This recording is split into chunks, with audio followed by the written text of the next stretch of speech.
Hello, I'm Dr. Surisha and a warm welcome to you back to my channel.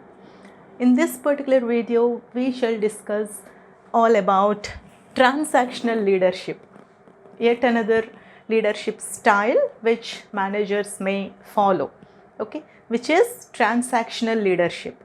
Okay, as the name itself suggests, it is transactional. Transactions are like, a buy and sell kind of a situation where it is when it comes to leadership style or management style, it is more like give and take kind of a situation between the leader and the followers, or the manager and the employees.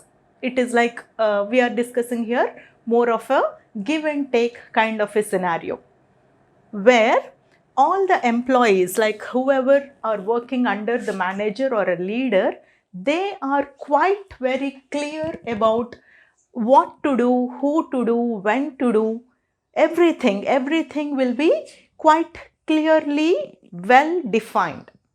Okay, there is no scope for confusion here.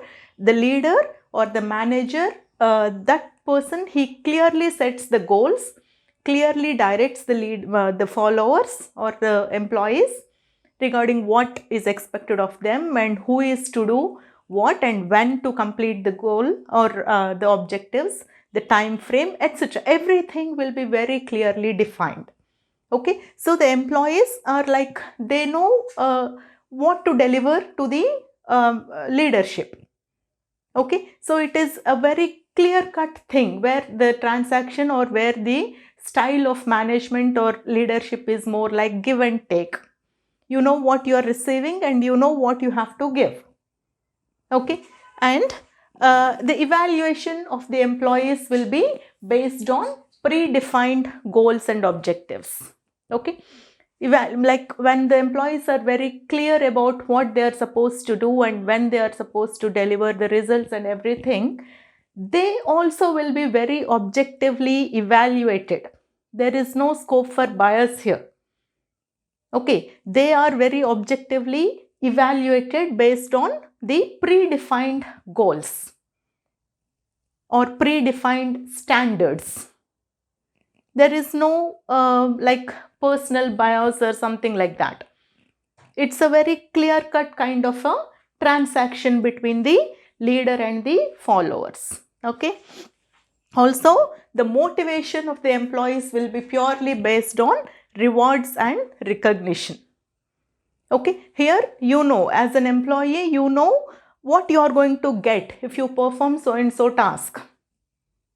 Okay, and what is the benefit, what is the reward that you are going to be given, or what is the recognition, or what is the promotion, or whatever is the benefit that you are going to receive.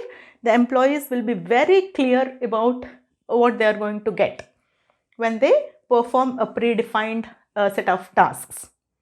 Okay, so their motivation will be based on the rewards and recognition they'll be getting. Okay, and this particular transactional leadership will be ideal for short-term goal or objective setting, short-term business, like short-term, a small goal, a small task, short-term task. Okay, where everybody is very clearly made understood about their role, their job, their task, and they will be supplied with all the necessary material or the inputs, and simply they have to deliver. Okay, so when it is a short term thing, then this kind of transactional leadership will be working at best. Okay, and it is also will be very good for crisis management. When suddenly something pops up, some emergency situation or some condition comes up where there is less scope for discussion or less scope for brainstorming, then this particular kind of transactional leadership, where the leader is very strong and he very clearly dictates or tells the employees what they are supposed to do.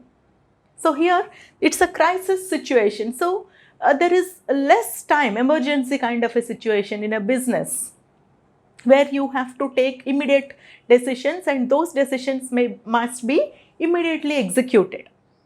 Okay, so that is a situation where this particular transactional leadership style will work at its best. Okay. Also, when the organizations are bigger in size, large organizations where tasks are very clearly defined, okay, under such circumstances and for such organizations also, this transactional leadership style will be good. Okay, but there are definitely certain shortcomings. Okay, certain, negatives if one follows this particular style alone. Okay, like motivation will be based completely on rewards and recognition. Okay, only the rewards, only what you literally take back. Motivation of the employees is solely dependent on that particular reward system, which is may not work all the time, because every time employees may not be motivated only by the reward that they are getting. Okay, and very less focus will be on building healthy work relationships. Okay, here everything is like a transaction, task oriented thing.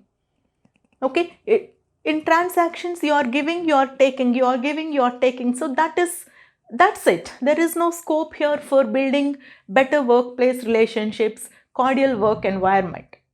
Okay, so that is one major flaw. And it also discourages innovation and creativity, because employees have no scope for using their brains literally. They are very clearly told what they are supposed to do. Okay, they know what they have to do. They don't have to apply their brains. They don't have to use their innovativeness or their creativity in performing the job. Okay, so that is one major drawback of this particular leadership style. And there is also less scope for personal development in this particular style from the employee's point of view. Okay, because they don't have much scope in proving themselves, to prove themselves, because they just have to carry on the tasks whatever is assigned to them. Okay, so there is less, it is more like S-boss kind of a thing from the employee's point of view. So that is one of the drawbacks of this particular transactional style. Okay, I hope you understood this topic. Thank you.